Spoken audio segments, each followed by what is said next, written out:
Mtakatifu, mtakatifu, Mungu ketie mahali pa juu mbinguni, jina lako litukuzwe.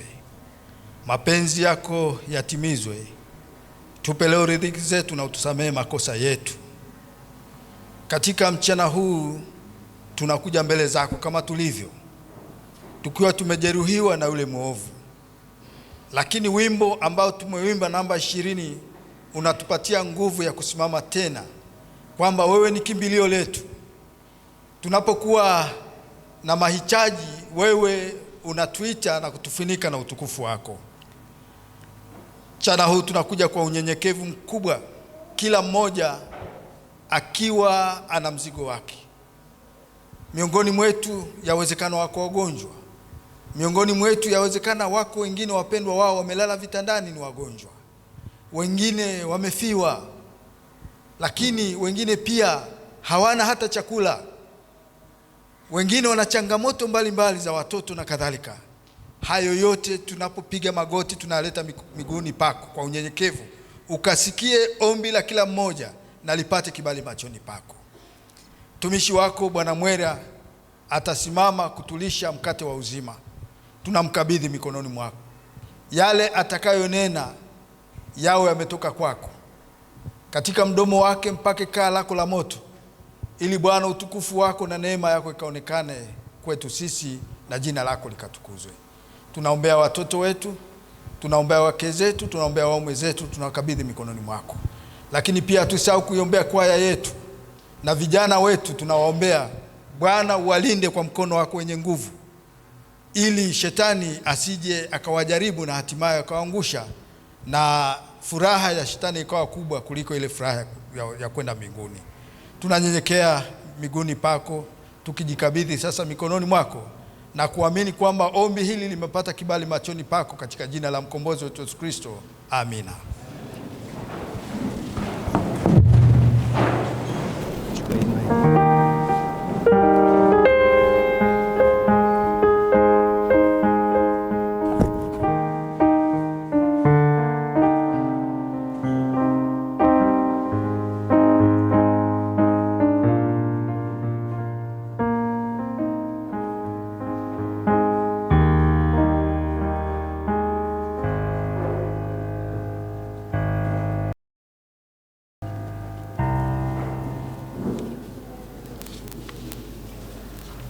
Sabato njema. Sabato njema. Ni ibada ya matoleo.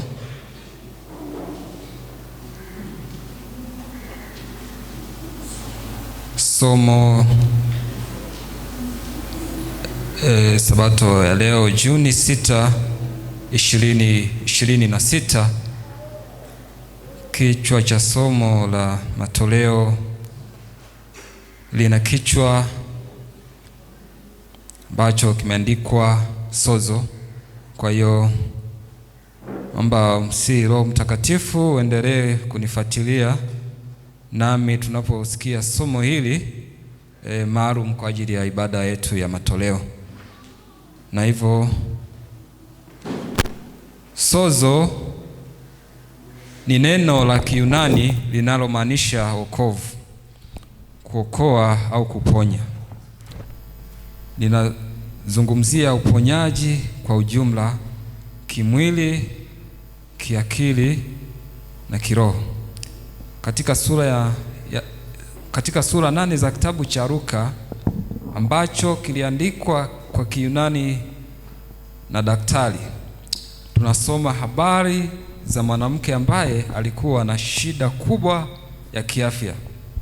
Kwa miaka 12 ya matibabu ya gharama, alitumia fedha zake zote, lakini badala ya kupata ahueni, hali yake ilizidi kuwa mbaya. Hivyo akaja kwa Yesu akitafuta uponyaji wa kimwili. Kwa kuamini kwamba Yesu alikuwa na uwezo wa kuponya ugonjwa wake, alinyosha mkono katikati ya umati mkubwa wa watu na kugusa pindo la vazi lake. Kwa njia ya muujiza, Pale pale aliponywa ugonjwa wake wa kimwili na alitambua hilo. Lakini Yesu alikuwa na zawadi kubwa zaidi kwa ajili yake. Akamgeukia akasema, binti, imani yako imekuponya. Ama sozo, enenda zako na amani. Alikuja kwa ajili ya uponyaji wa kimwili, lakini Yesu alimponya katika hali zote, kimwili, kiakili na kiroho. Alimpatia nini? Je, hivyo ndivyo unavyotaka kuishi katika afya ya kimwili, akili na roho? Je, unatamani amani ya kweli? Ikiwa ndio, jaribu kutumia muda mchache katika kutafuta fedha na malengo ya maisha, na badala yake tafuta sozo ambayo Yesu pekee ndiye awezaye kuitoa. Hekima ni ya thamani sana. Wito: tunaporudisha zaka ya Mungu na kutoa sadaka ya ahadi ambayo tunahimizwa kuipanga mapema na kuitenga katika asilimia kadhaa ya mapato yetu, hebu tumwombe Mungu kwa ajili ya uponyaji wa maisha yetu kwa ujumla. Tumwalike atusaidie kuona umuhimu wa kumtazama zaidi Mwokozi wetu mpendwa Yesu, na kutumia muda mchache kutafuta mambo yetu na malengo ya maisha. Asante kwa kutoa kwa uaminifu leo. Mungu alibariki somo hili. Na hivyo basi, kabla hatujaomba kwa ajili ya sadaka, ningependa nitumie muda mfupi kwa ajili ya kukumbusha. Kanisa letu lina utaratibu mzuri tu, na kwa hivyo niweze kukumbusha kwa wale ambao huenda bado wanapata changamoto katika kuainisha matoleo yao. Na katika kipindi tulichonacho, tunazo sadaka kwa ajili ya makambi, anamaanisha kufanikisha makambi, pamoja na sadaka ya shukrani. Kwa hiyo ni wasii na nikumbushe kwamba zaka imeonyeshwa kwenye sehemu yake, sadaka pia ipo sehemu yake, lakini ya mwisho ni makambi. Ukiangalia kwenye sadaka yako huku nyuma, tofauti na mbele, huo mchanganuo upo. Lakini baada ya hapo zipo sehemu takribani 3 ambazo ni sehemu za wazi.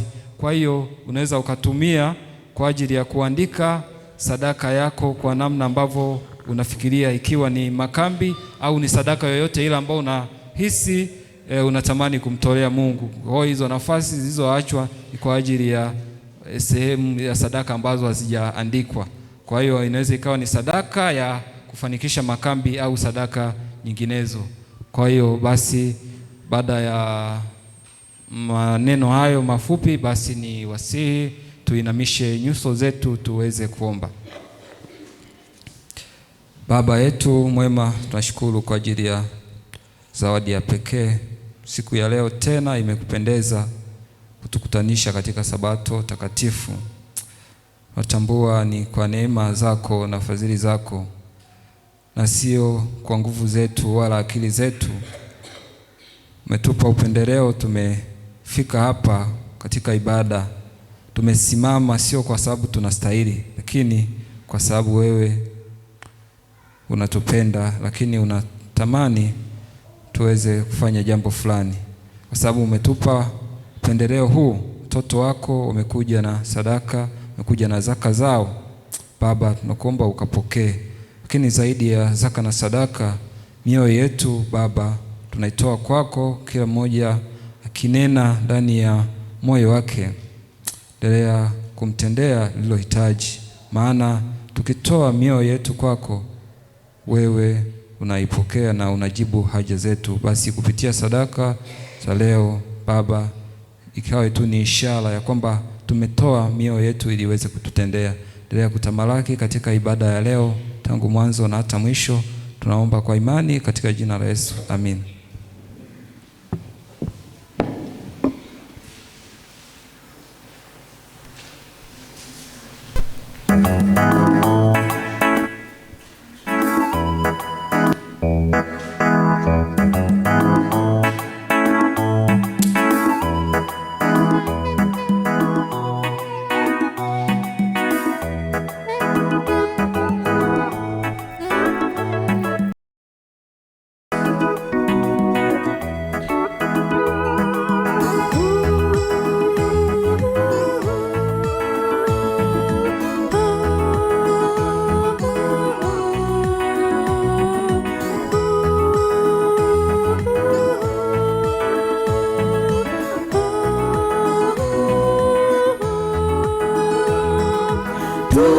tutasafiri naye Yesu katika nchi nzuri,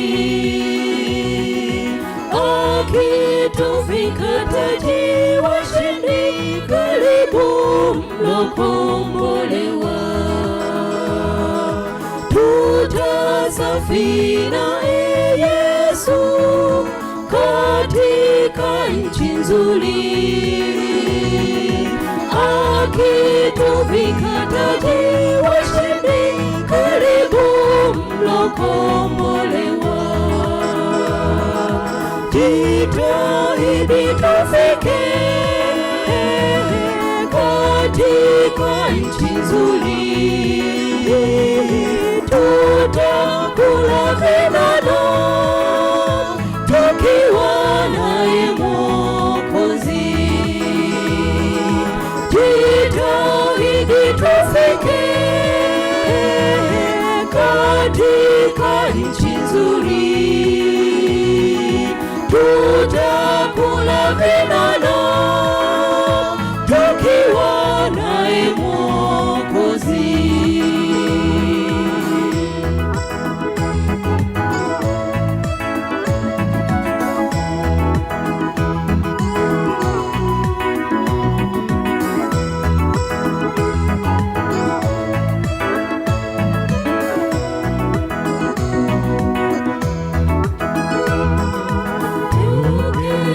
Tukimwomba atupe Roho wake, awe msaada wetu tukiwa hapa duniani. Tukeshe tukimwomba atupe Roho wake, awe msaada wetu tukiwa hapa duniani. Jitahidi tufike katika nchi nzuri, tutakula vinono tukiwa naye Mwokozi. Jitahidi tufike katika nchi nzuri, tutakula vinono tukiwa naye Mwokozi.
Tufike katika nchi nzuri, tutakula vinono tukiwa naye Mwokozi. Jitahidi tufike katika nchi nzuri, tutakula vinono tukiwa naye Mwokozi.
nitakwenda.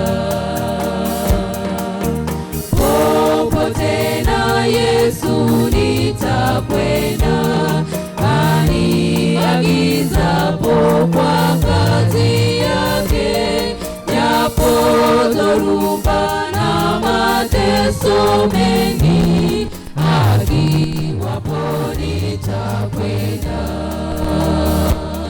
Popote na Yesu sina mashaka, aniitapo mimi nitaitika. Kwa kazi yake niwe tayari, popote na Yesu mimi nitakwenda. Popote na Yesu sina mashaka, aniitapo mimi nitaitika. Kwa kazi yake niwe tayari, popote na Yesu mimi nitakwenda.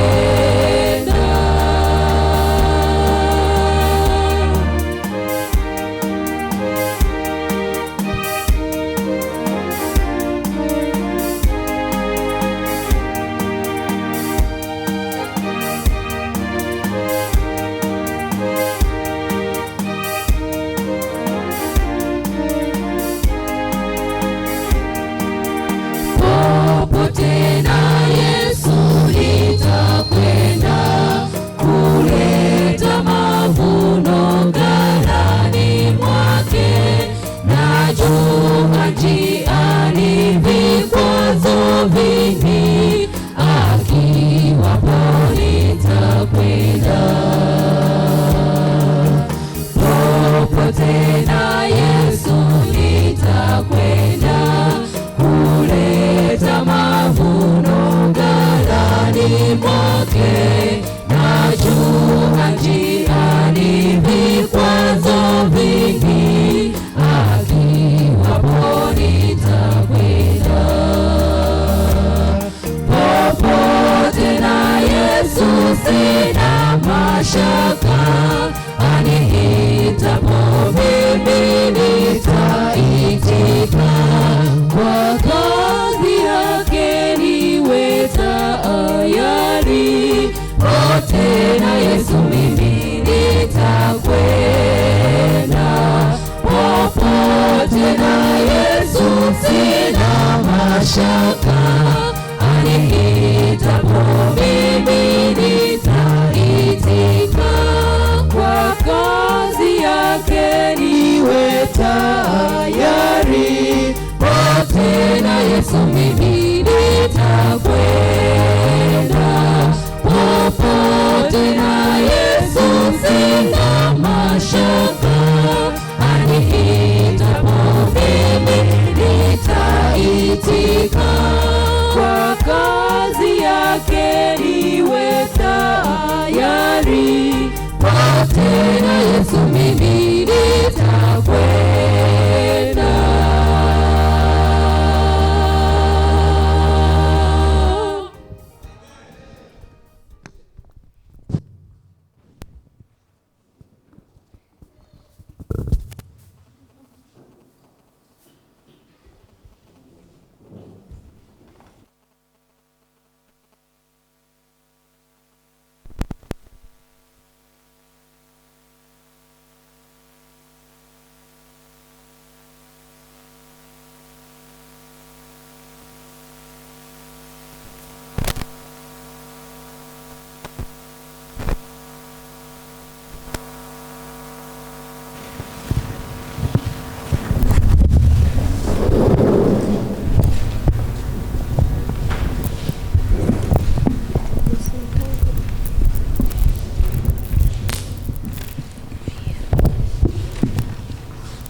Hakuna rafiki kama Yesu. Tuimbe. Hakuna rafiki kama Yesu. Hakuna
namba 5.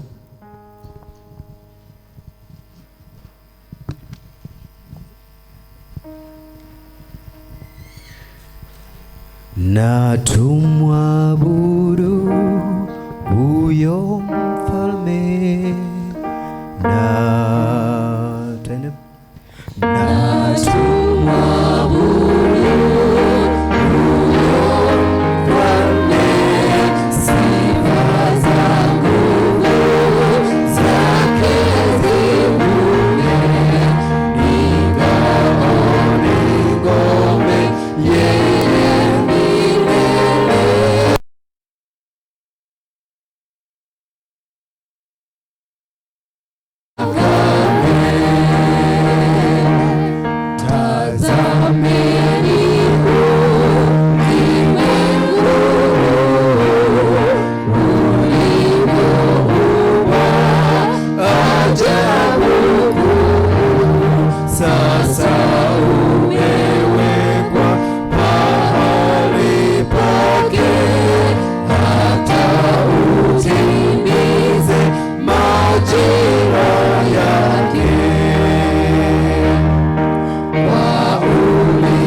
Kanisa, Bwana ni mwema na wakati wote.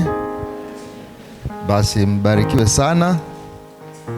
Nichukue nafasi hii kuwakaribisha wageni ambao wamekuja kuabudu pamoja nasi. Wageni, karibuni sana. Wageni, tupungiane mikono. Mbarikiwe sana. Mjisikie amani na mjisikie kana kwamba mpo katika nyumba ya Baba yenu wa mbinguni. Lakini pia nichukue nafasi hii kuwakaribisha pia wenyeji. Wenyeji, tupungiane mikono. Basi mbarikiwe sana.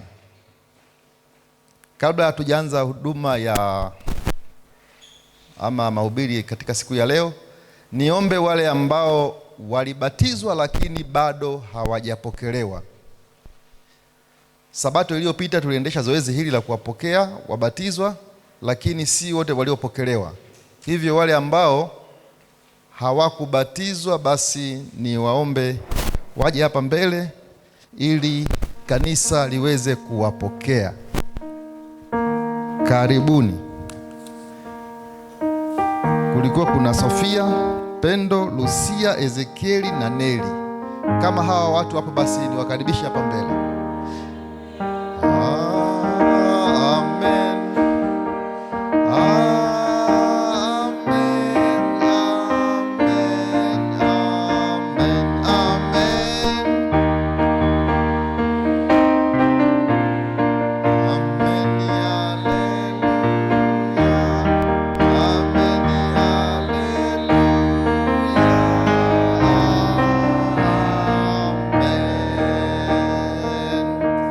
Basi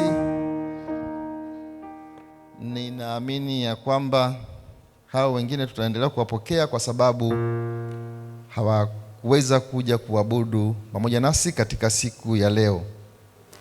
Na nisichukue muda mrefu, niseme tu ya kwamba katika mahubiri ya Net Event kama kanisa tunamshukuru Mungu ya kwamba tumeweza kubatiza watu kadhaa. Bwana Yesu asifiwe. Watu wamemkiri Kristo kama Mwokozi na Bwana wa maisha yao. Sabato iliyopita tuliwapokea baadhi na wengine wakawa bado. Na utaratibu wa kanisa ni kwamba mara tu tunapowabatiza hatuna budi kuwapokea ama kuwakaribisha ndani ya kanisa. Mzee, kuna vile vitabu sijui kama naomba niletee. Lakini pia watu hawa wanahitaji msaada. Msaada gani? Msaada wa kuwasaidia kukua kiroho. Kukua kiroho. Hivyo nimwombe mshiriki mmoja basi atakayewiwa aje awe ndiye rafiki wa huyu mama ama atakayemsaidia huyu mama katika safari yake ya kiimani aliyoianza. Ni wakaribishe. Mshiriki, karibu, ili huyu mama awe rafiki yako, uwe unamsaidia katika safari yake ya kiimani. Wakina mama karibuni. Hata wakina baba. Basi mzee Njaba ubarikiwe. Na wakati mkuu wa huduma anakuja, ni ombe jambo hili moja kwamba tunawabatizwa ambao wamekwisha kubatizwa, lakini kuna baadhi hawana hata kitabu cha nyimbo ama Biblia. Ukiwiwa, hebu toa baraka hiyo. Nunua Biblia, nunua vitabu vya nyimbo, leta kanisani, sema hivi ni vya wabatizwa, basi watakabidhiwa. Basi nimkaribishe mkuu wa huduma aweze kumkabidhi huyu mama vitabu hivi ambavyo vitakuwa pia ni sehemu ya nyenzo zake katika safari yake. Mama, na mimi naomba nikupatie mkono. Ubarikiwe sana. Asante.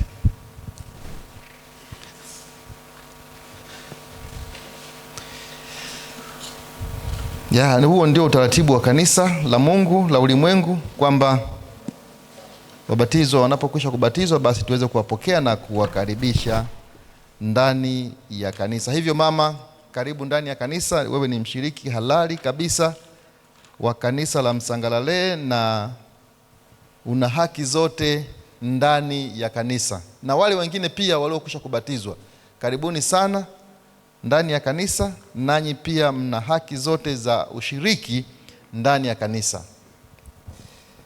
Basi niwakaribisha kwa ibada ya leo. Na kabla hatujakwenda kwenye ibada ya leo, nipende kuishukuru kwaya ya vijana. Kwaya ya vijana, mbarikiwe. Mimi binafsi kwa uchache wenu mmenibariki. Mbarikiwe sana. Wachache lakini sauti fanya nini? Zimetoka na zimesikika. Mimi zimenibariki, sijui nyie. Mbarikiwe sana. Wao wanatuambia kwamba tujitahidi tufike katika nchi nzuri. Wangapi wanatamani wafike katika nchi nzuri? Naamini ni tamanio la kila mmoja kufika katika nchi nzuri, tukakutane na Mungu wetu, Mungu muumbaji.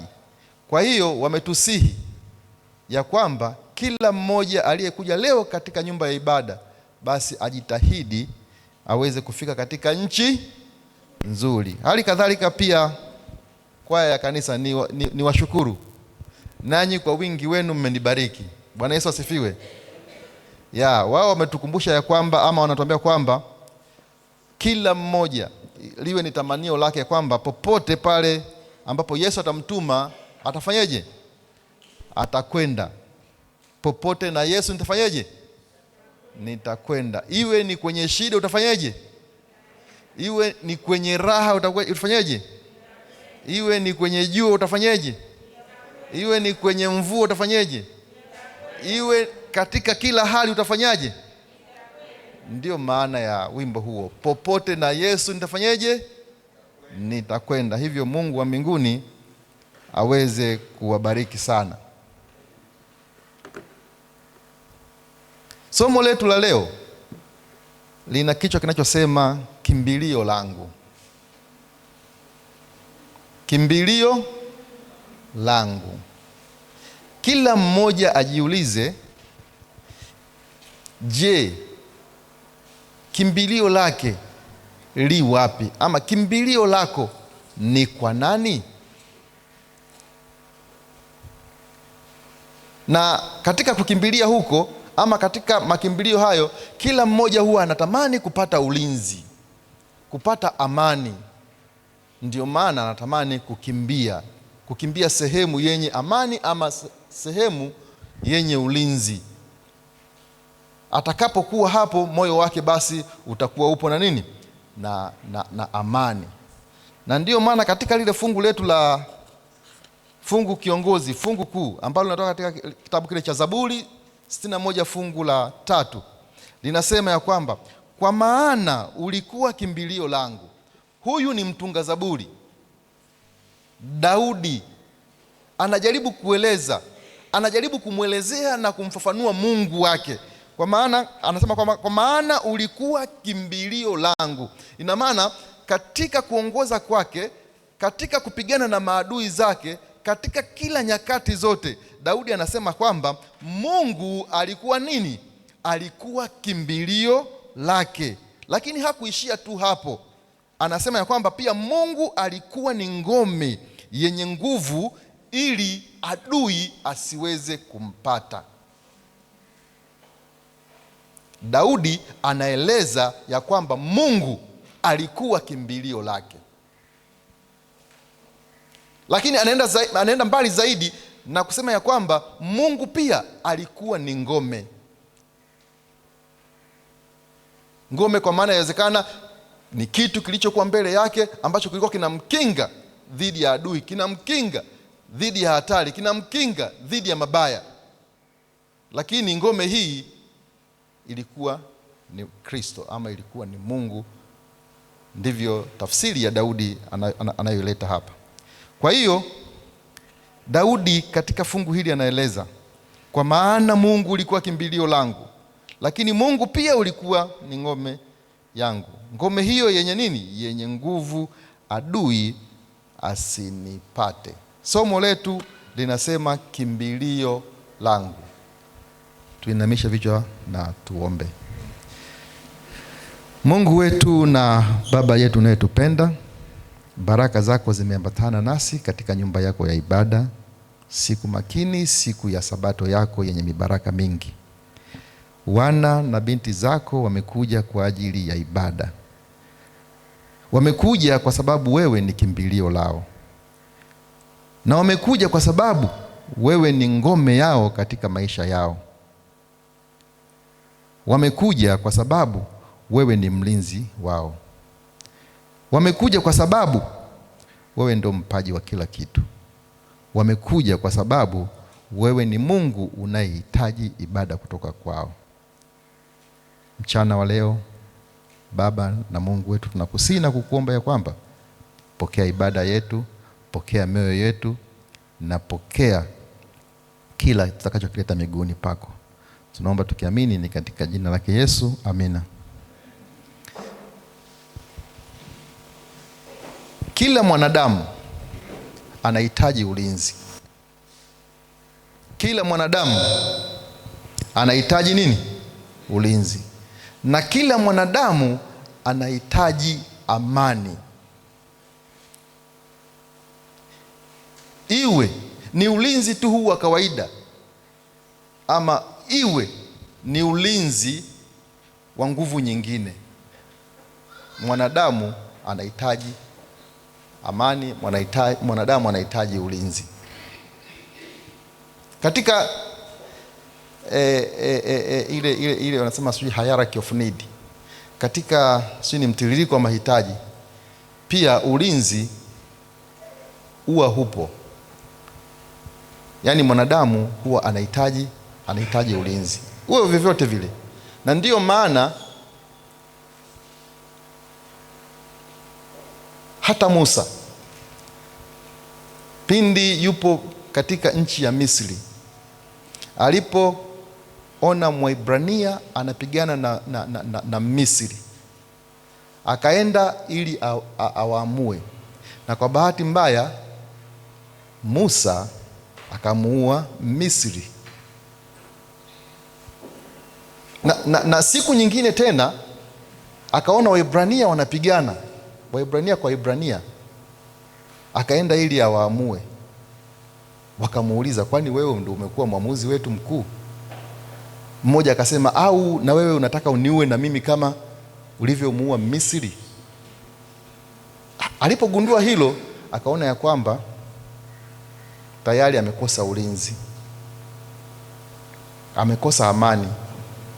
Na taarifa zilipomfikia Farao, aliposema mleteni hapa huyo Mwebrania, ama mleteni huyo Musa hapa, Musa alifanyeje? Alikimbia, akaenda nchi ya ugeni, Midian. Musa alikimbia. Kwa nini alikimbia? Alikimbia akapate tu ulinzi ili asiuawe na Farao. Alikimbia.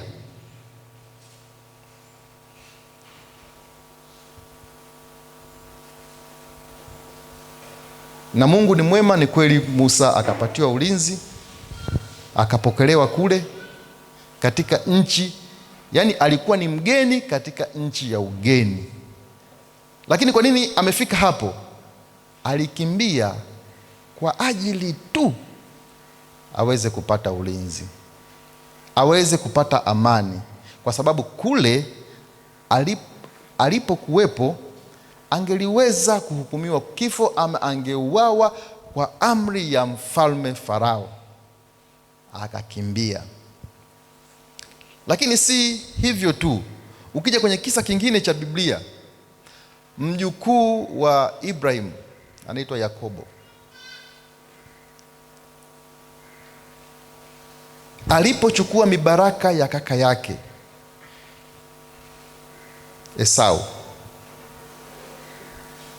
Esau, Biblia inasema kwamba alighadhibika, akawa na uchungu ndani ya nafsi yake, akisema ya kwamba kwa nini ndugu yangu Esau anasema kwa nini ndugu yangu Yakobo achukue mibaraka nini? Mibaraka yangu. Nitamuua. Nitafanyaje? Nitamuua. Mama aliposikia maneno haya, kwa sababu njama ama mission zote mama ndo alikuwa ndiye coordinator. Aliposikia maneno haya Esau anayazungumza, akaenda akamwambia Yakobo, sikiliza mwanangu. Yakobo, sikiliza mwanangu, Esau anasema ya kwamba atakuua. Sasa Yakobo aweze kupata amani ya moyo wake, aweze kupata ulinzi, ikabidi afanyaje na yeye? Akimbie. Akakimbia. Kwa nini anakimbia? Aende akapate kimbilio lililo salama, mpaka pale ghadhabu ya Esau itakaposhuka, ama maumivu ya Esau yatakaposhuka, atakapoyasahau, ndipo aweze sasa fanyaje? Kurudi. Akakimbia kwa mjomba wake Labani. Alikimbia kwa ajili ya kupata ulinzi. Alikimbia kwa ajili ya kupata ulinzi. Wanadamu tumeumbwa na kuishi katika dunia ya dhambi, tukifurahia neema na rehema za Mungu muumbaji. Lakini dunia tunayoishi imejaa taabu na shida nyingi. Kwa hiyo kila panapokucha, kila iitwapo leo, taabu na shida zinamwandama mwanadamu.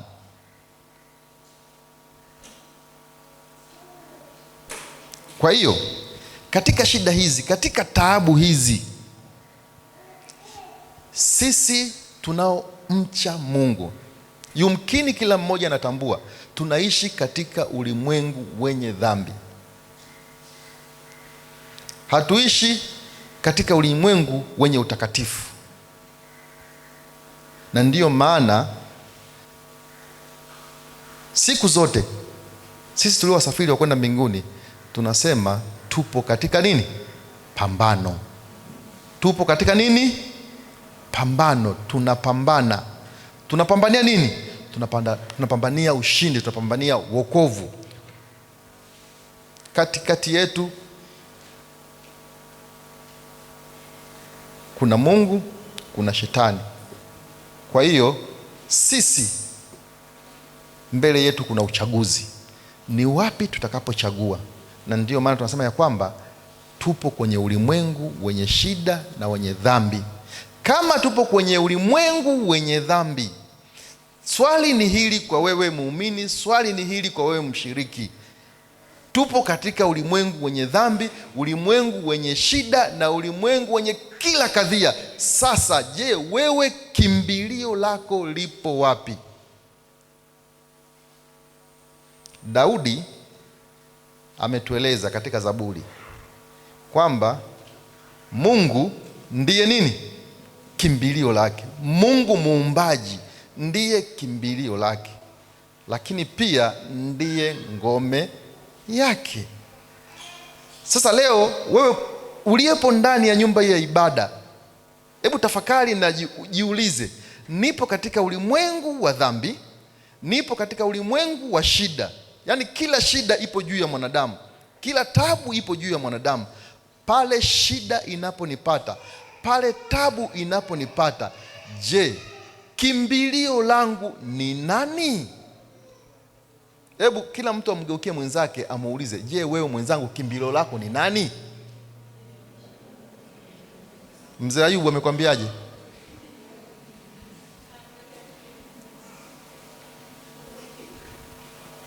Mama Chawala amekwambiaje kimbilio lake ni nani?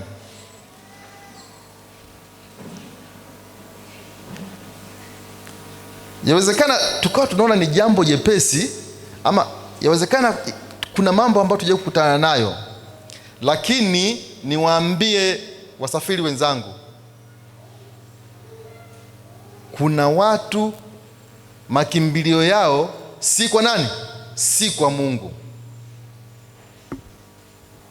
Lakini ninaamini ya kwamba wote tuliokuja hapa, kama Mfalme Daudi alivyozungumza, wote kimbilio letu ni nani? Mungu wa mbinguni. Hata basi fanya umesahau leo, katika ibada ya leo, ondoka na hili, nimekumbushwa ya kwamba kimbilio langu liwe nani? Liwe Mungu wa mbinguni. Yaani liwe ndio kila kusudi la mtu aliyekuja leo ndani ya nyumba ya Mungu. Naona mzee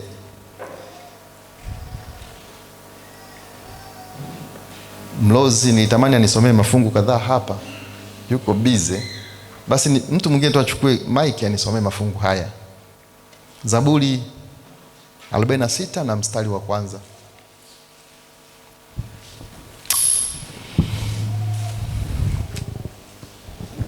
Zaburi ya 46 mstari wa kwanza.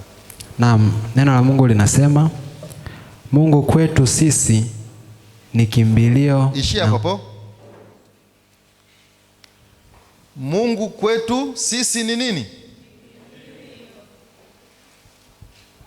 Sijawasikia vizuri. Mungu kwetu sisi ni nini? Ni kimbilio. Yaani tunasisitizwa ama tena tunakumbushwa na Daudi. Sasa hapa ameweka kabisa katika wingi kwamba anaamini kila mmoja aliyepo ndani ya kanisa, anaamini kila mmoja aliyepo ndani ya kanisa, dhamira yake ama nia yake kwamba Mungu ndiyo nini? Kimbilio letu. Endelea. Na nguvu. Na nguvu. Msaada utakaoonekana tele wakati wa mateso. msaada utakaoonekana tele wakati wa nini? Wa mateso. Kama nilivyokwisha kusema, tupo katika ulimwengu wa shida. Kuna nyakati fulani utaugua. Kuna nyakati fulani utafanya nini? Utaugua. Na yawezekana kabisa ukaenda hospitali, wakapima kila kitu,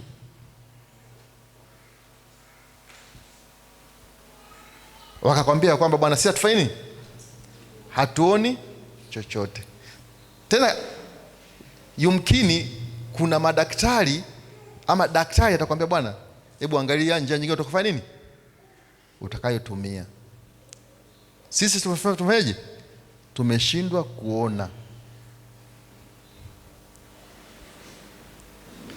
Je, katika nyakati hizo kama Mkristo kimbilio lako ni nani?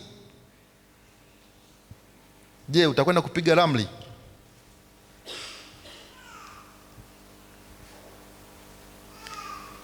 Je, utakwenda kuagua ujue kwamba ni nani anayesababisha yawezekana hili nililo nalo katika mwili wangu? Washiriki ama wasafiri wenzangu, tunakumbushwa kama Daudi alivyosema, Mungu ndiye nini? Msaada wetu hata wakati wa mateso.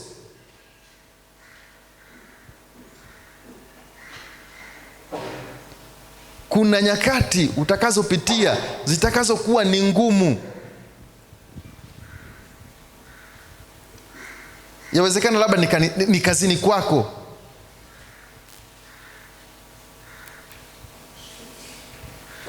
Yawezekana tu labda ni katika tu hali ya kawaida. Umekaa mwaka wa kwanza, mwaka wa pili, mwaka wa tatu. Kuna wengine wanapanda vyeo. Wewe ufanyeje? Upandi cheo. Bwana Makara, mtu anakufuata na kuambia bwana, kuna mtaalamu. Ukitaka upande cheo, kuna fanya nini? Kuna mtaalamu yuko wapi? Yuko Kigoma, twende.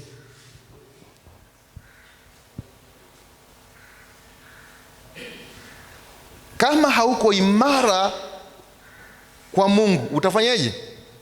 Utaenda kwa sababu unataka nini? Unataka cheo, unataka kupanda cheo. Na hayo mambo yanatokea. Je, kimbilio lako ni kwa nani?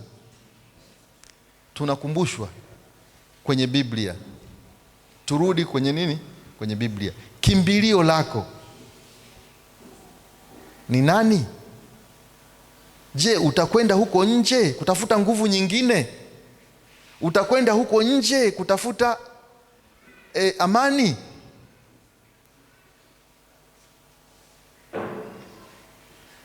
Mungu ni kimbilio letu hata wakati wa shida na mateso. Mtunga Zaburi anazungumza hivyo na anatusihi. Je, kimbilio lako ni nani? Hebu tusome katika kitabu cha Zaburi 62 fungu la 7.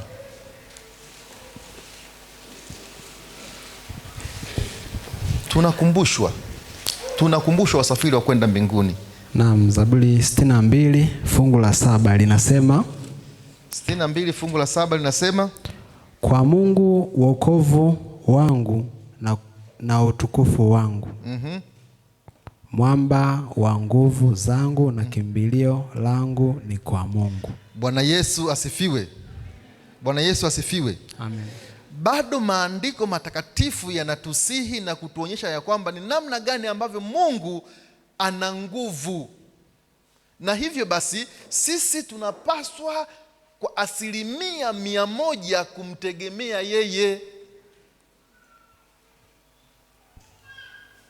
Unajua kuna nyakati fulani unaweza ukapatwa na shida na ukaomba, lakini maombi yako yasijibiwe. Je, pale maombi yako unayoomba na kile ulichokitegemea ukipate hujakipata, utafanyaje? Utamwasi Mungu? Utamwasi Mungu? Hapana, huwezi ukamwasi Mungu.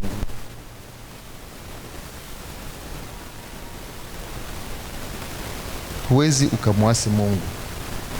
Lakini Daudi anatuambia ya kwamba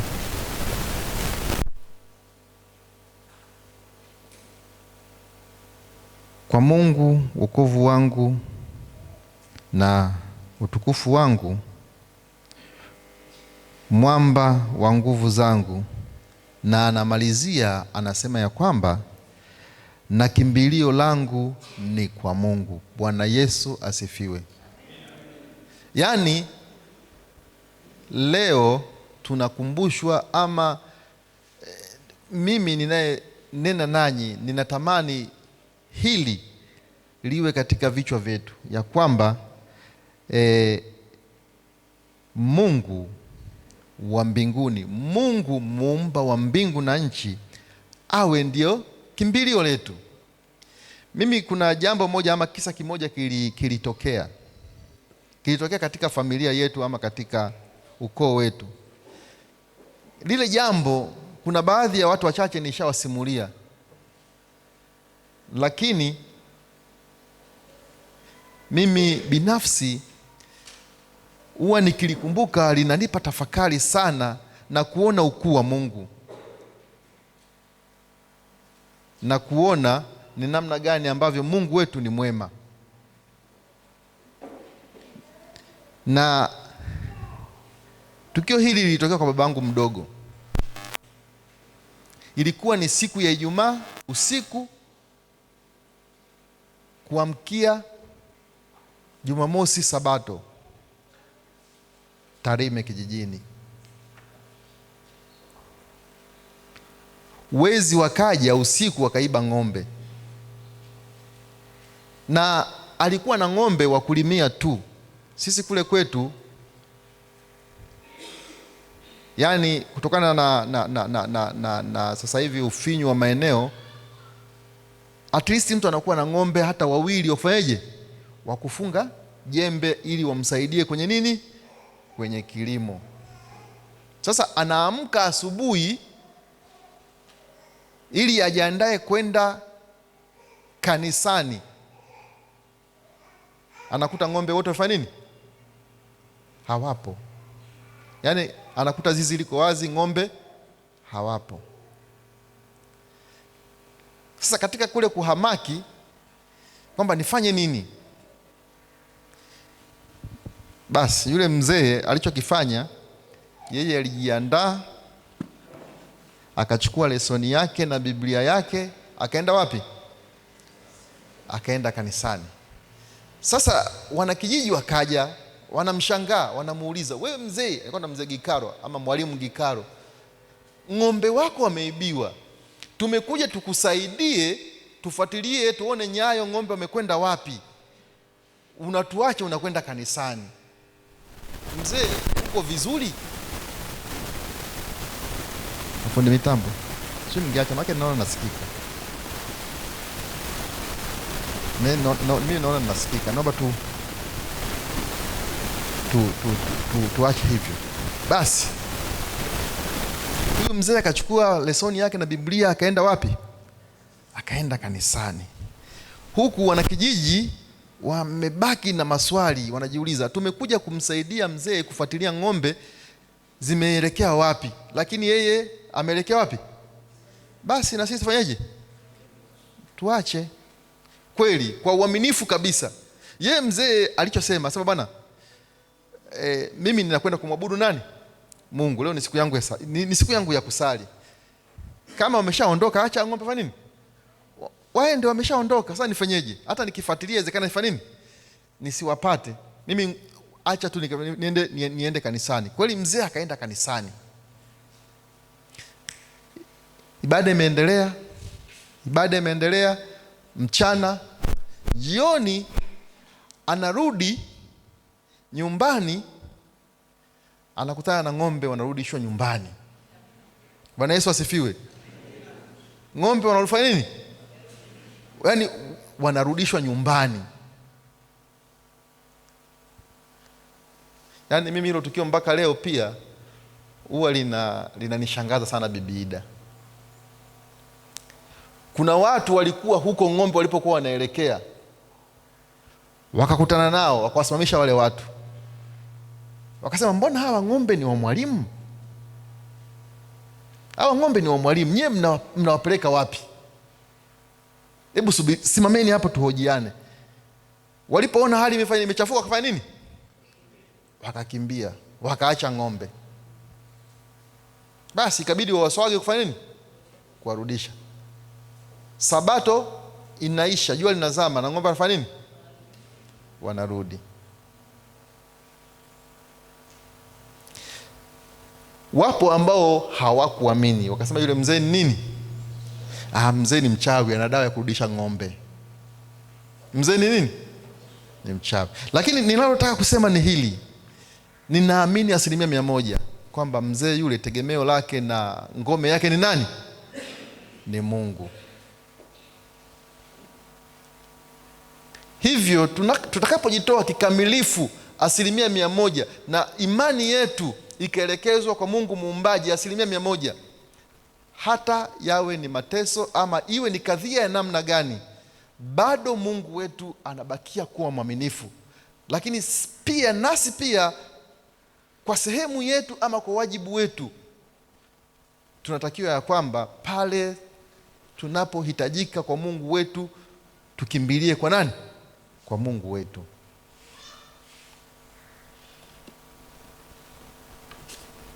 Hata katika changamoto yoyote ile katika maisha ya Kikristo, kimbilio letu lapaswa kuwa kwa Mungu wetu.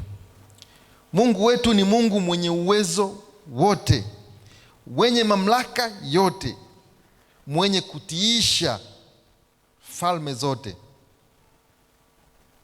Tukirejea hata katika kile kisa cha Ayubu, Biblia inazungumzia kuhusu habari za Ayubu. Na Ayubu alikuwa ni mkamilifu, lakini pia alikuwa ni mwelekevu, na zaidi alimcha nani? Alimcha Mungu. Na kwa sababu alimcha Mungu, aliepukana na uovu. Bwana Yesu asifiwe. Aliepukana na nini? Aliepukana na uovu. Tunajua, sihitaji kuzungumzia kuhusu habari za Ayubu, lakini tunajua ni namna gani ambavyo Ayubu alipitia katika mateso makubwa, kupoteza mali, kupoteza watoto. Lakini mzee huyu alidumu chini ya mbawa za muumba wetu, Mungu muumbaji. Bwana Yesu asifiwe. Kimbilio lake, yote yaliyokuwa yakimpata, mateso yote yaliyokuwa yakimpata, taabu zote zilizokuwa zikimpata, Biblia inazungumza ya kwamba hakutafuta nguvu nje za dunia.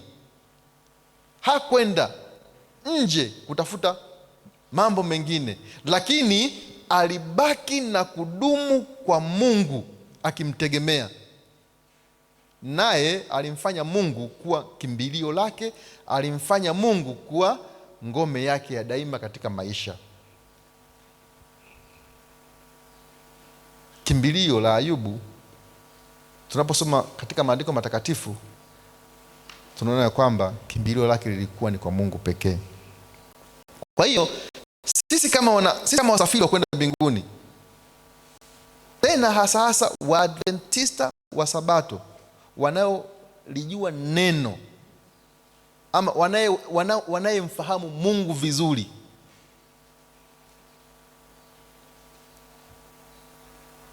ni matarajio yetu ya kwamba Mungu wa mbinguni, ama tukawe kielelezo sisi katika maisha yetu ya Ukristo na maisha yetu ya kiroho. Hata watu wengine wanapotuona, tujipambanue tofauti kabisa, ya kwamba huyu ni mtu wa kiroho, ama huyu ni mtu ambaye anamtegemea Mungu. Unajua, yawezekana ndani ya Wakristo, ndani ya washiriki. Sisi tumo kuwaongoza wengine kutafuta nguvu nje. Yaani sisi ndio washauri. Bwana mtoka mbali. Yaani sisi Waadventista, sisi washiriki, sisi Wakristo ndio tunakuwa catalyst, yani ndio tutakuwa kichocheo cha kuwaambia watu wengine wakatafute nguvu nje. Bwana, hili limeshindikana hili. Kama limeshindikana, bwana, kuna mtaalamu Sumbawanga, twende. Ama nikupe namba yake nikuunganishe. Sisi Wakristo ambapo ilitakiwa tujipambanue, tuwe tofauti.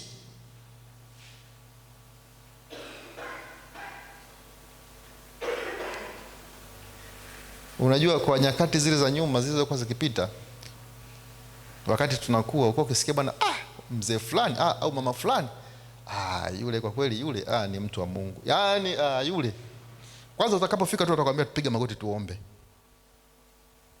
Piga magoti tuombe.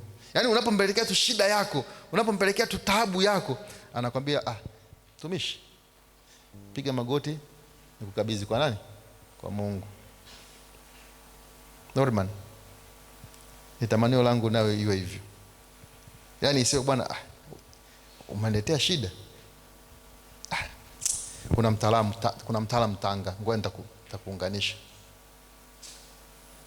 Yaani katika familia zetu si mbinguni, yani si mbinguni kuna shida, si ndio Either ni kwa watoto, either ni kwa sisi wazee, either ni kwa kina mama, kuna shida. Je, kimbilio lako ni kwa nani? Wafanya biashara. Nimeishi Mbeya, maeneo ya Uyole kuna maduka, Mwanjelwa kuna nini. Kama kuna mtu ambaye atanisamehe, lakini nilifanya kwa utafiti kidogo. Kila duka nilikuwa nikienda kuna paka. Kila duka nilikuwa nikienda kufanya nini? Wakasema ya kwamba baadhi ya maduka mengine ukiona hivi, hawa ndio wanawavutia watu. Wanavutia nini? Wateja. Hamjui kusikia hivyo? Na kuna kipindi fulani tena kuna matukio yalitokea. Wewe unaniambia moto. Lakini ikawa kupiga nondo. Simnisikia wanakupiga nini? Nondo ya kichwa. Sasa nikauliza, hiyo nondo zikoje? Wakasema bwana, hizo nondo ni vile vichuma vya kuning'inizia nini? Nyama. Kwa hiyo pale ning'iniza nyama buchani, wateja wafanye nini? Waende. Kwa hiyo kuna wafanya biashara huwa wanatumia nguvu. Wanasema tunapotumia hizo nguvu tunavuta nini? Tunavuta wateja. Sasa je, wewe muumini, wewe msafiri wa kwenda mbinguni, unatumia nguvu gani kuvuta wateja wako? Kimbilio lako kuvuta wateja ni kwa nani? Unamwomba Mungu wa mbinguni akuwezeshe unapoamka asubuhi kwenda kwenye biashara yako, ama unakwenda kutafuta nguvu nyingine ya kuvuta wateja? Hali kadhalika sisi wafanyakazi maofisini, kuna madudu na mambo mengi. Yaani unakuta kiongozi amekuja na kwamba hichi kiti sikali, hichi kiti sifanye nini, kitoeni nileteni kiti kingine.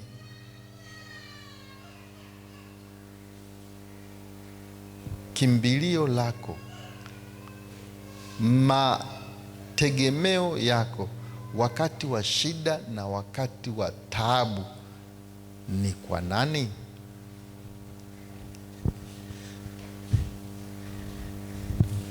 Mungu wetu ni Mungu mwenye uwezo. Hilo tulitambue, ni Mungu mwenye uwezo tele. Na ndiyo maana katika Biblia takatifu ametajwa kwa majina mengi, na katika majina hayo aliitwa kutokana na nyakati zilizo, ama kutokana na mambo yaliyoko mbele ya mtu huyo. Na ndio maana unakuta mtu anaitwa unakuta Mungu anatajwa kama Adonai. Ina maana ya kwamba ni Mungu mwenye enzi. Alipokuwa anatajwa hapo, ina maana ya kwamba utukufu na enzi na mamlaka yote viko kwake. Na ndio maana akaitwa nini? Adonai, Elishadai, Mungu mwenye kutosheleza. Yaani Mungu hapungukiwi na kitu chochote. Mungu afanyaje? Hapungukiwi na kitu chochote. Elishadai, Elohim, Bwana Mungu wetu. Eligibori, Mungu mwenye nguvu. Mungu mwenye nguvu. Eliolam, Mungu wa milele. Elioheka, Bwana Mungu wako. Elioni, Mungu aliye juu sana. Elohimu, Mungu muumbaji wa milele. Yehova Sabothi, Bwana wa majeshi. Yehova Rafi, Mungu anayeponya. Yehova Rohi, Bwana mchungaji wangu. Yehova Jire, Mungu atupaye. Yehova Nesi, Bwana ni bendera yangu. Yehova Shalom, Bwana ni amani yangu. Yehova Shama, Bwana yupo hapa. Kwa hiyo unaona kwamba katika kila nyakati, ama katika mambo yote, katika kila nyanja, katika sehemu zote, inazungumza Mungu yupo. Mungu wa milele, Mungu mwenye enzi, Mungu. Yaani katika nyanja zote, ama katika nyakati zote, katika matukio yote, Mungu yupo. Ni sisi tu kujisalimisha kwake na kuwa watoto wake. Ninapoelekea kuhitimisha somo letu la mchana huu, hebu tusome Zaburi 91 fungu la 2.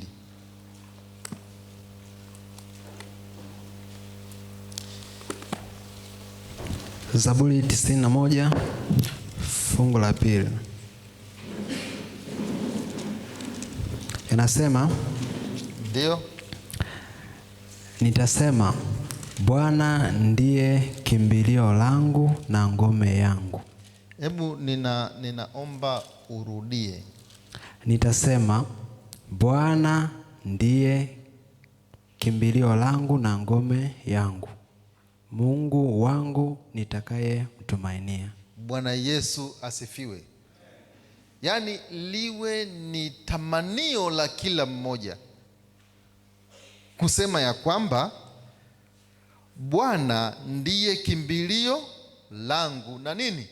Na ngome yangu. Liwe ndiyo tamanio la kila mmoja.